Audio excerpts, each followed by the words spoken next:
Olá, tudo bem? Eu sou a professora Patrícia Viana, professora de literatura, e o tema da nossa aula hoje é classicismo. A gente agora está na literatura da Idade Moderna. Afinal de contas, nós já vimos a literatura da Idade Média quando falamos de trovadorismo e quando falamos da fase de transição com o humanismo.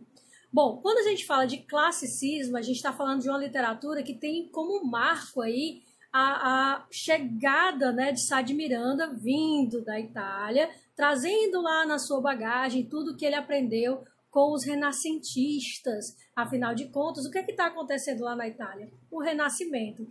E ele vai trazer lá na sua bagagem o doce estilo novo, ele vai trazer tudo o que ele aprendeu, e é claro que há destaque aí para esses elementos. Bom, quando a gente fala de classicismo, lembre-se do título, ó, clássico. Isso quer dizer que há uma influência muito grande dos gregos. E a mitologia grega vai estar muito presente nos textos clássicos, tá certo? Ou seja, você vai encontrar em muitos poemas, em muitos textos produzidos nessa época, deuses da mitologia grega, tá certo? Por quê? Porque o classicismo tem uma influência dos deuses, não tem influência da cultura clássica, não necessariamente dos deuses, né? Da cultura clássica, tá certo?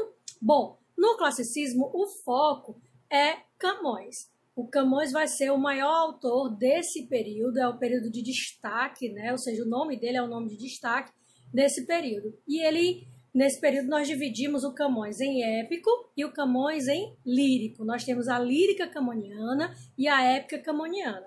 Por isso que a gente vai fazer esse vídeo em dois momentos. A gente vai iniciar falando do Camões épico com os Lusíadas e depois a gente vai falar do Camões lírico num outro vídeo. Por quê, Patrícia? Porque a gente precisa pontuar alguns elementos, principalmente trazendo para a contemporaneidade. Afinal de contas, a gente precisa fazer relação também com outros textos, tá certo? E outra, em se tratando de Camões lírico, a gente tem também lá na Unicamp, no vestibular da Unicamp, que eu espero que você faça o livro, né, do Camões. Vocês estão vendo aqui, ó, Sonetos Líricos de Camões, de Luiz Vaz de Camões. A gente tem 20 poemas que vão ser utilizados pelo vestibular da Unicamp, né? No vestibular dela, a gente precisa pontuar um pouquinho desses sonetos, tudo bem? Mas vamos começar pelo épico.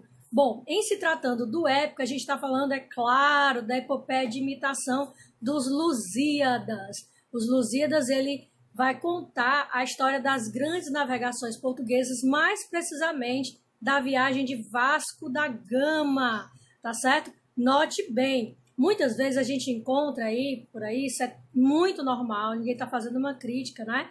Claro, por quê? Porque toda epopeia, ela tem um herói, isso é normal. No entanto, Camões já dizia isso foi comprovado, que no caso de Lusíadas, a epopeia ela tem um herói coletivo e que Vasco da Gama ele vai ser o representante desse povo. Vasco da Gama, como português, ele representa o povo português. Diferente, por exemplo, no caso de outras epopeias em que a gente tem um herói específico, tudo bem?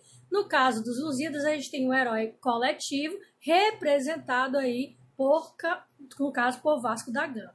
Bom, as epopeias, como os Lusíadas, ele é uma epopeia de imitação, a gente vai ter a estrutura de uma epopeia clássica, ou seja, ele vai ser formado por proposição, invocação. No caso dele, ele invoca as musas do rio Tejo, as Tágides, a narrativa propriamente dita, tá certo? Que é a narrativa da saída dele, né, da saída dos navegadores, até o que acontece nessa narrativa até a chegada às Índias. Mas note bem, a narrativa ela começa em média res. E em média res quer dizer que quando ele começa a contar a história, ele já está no meio da viagem. Ele não começa a contar a história dia 1, dia 2 da viagem, tá certo? Apesar de ter um diário de navegação. Ele começa a contar, ele já está no meio da navegação, ok? Por que é importante saber isso? É importante saber porque a gente tem uma narrativa que, apesar de ser de imitação, ela vai ser uma narrativa que não vai copiar, né, ipsiliteri, como é, por exemplo, Ilíada e Odisseia. É claro que Camões teve a liberdade, dentro do seu contexto, de criar esses elementos. E uma outra coisa, você lembra que no início do vídeo eu falei que há uma influência muito grande dos deuses da mitologia? Pronto. Na narrativa de Os Lusíadas, a gente tem a influência dos deuses, desde o concílio dos deuses, quando decide-se ou não se a viagem vai acontecer, tá certo? Nós temos a Afrodite, né, como madrinha da viagem, e ela se auto-intitula madrinha da viagem na narrativa porque ela tem nos lusitanos como alguém que ela deveria proteger, tá certo? Grosseiramente falando, seria isso. E ela tem interferência de outros deuses também. Ou seja, nós temos uma junção entre o sagrado e o profano, porque nós temos uma narrativa católica, tá certo? Mas uma narrativa que vai trazer também o elemento dos deuses, que é profano, ok? Então, o Camões juntou essas duas possibilidades nessa narrativa, tá certo? Mas o ideal aí, não sei se você lembra, no caso dos Lusíadas, é apresentar a ganância desse povo, tá certo? A ganância do povo por riqueza.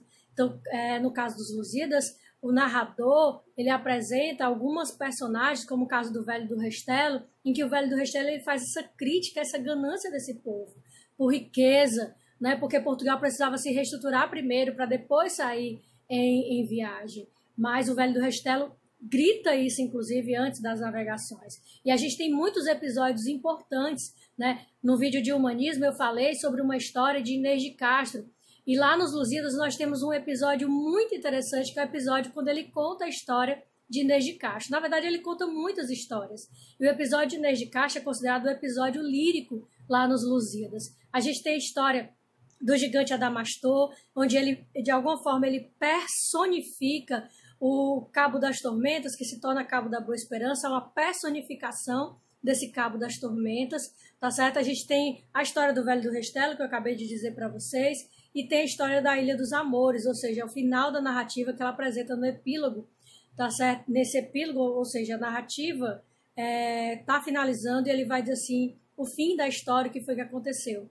E toda essa narrativa ele conta, né, no caso Vasco da Gama, e em alguns momentos o Paulo da Gama, que é irmão dele, vai contar a narrativa para o rei de Melinde, tá certo? O rei de Melinde sabe muitas histórias de Portugal.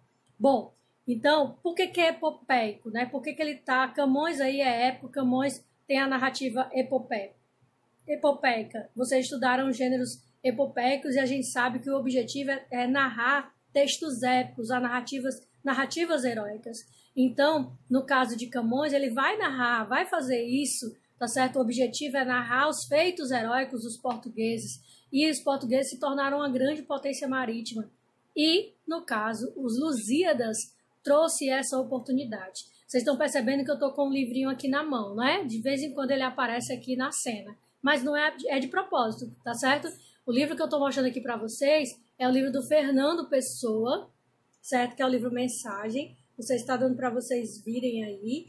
O livro Mensagem é a mensagem de Fernando Pessoa às pessoas e ele vai contar um pouquinho também dessa história, tá certo? Dessa história das grandes navegações.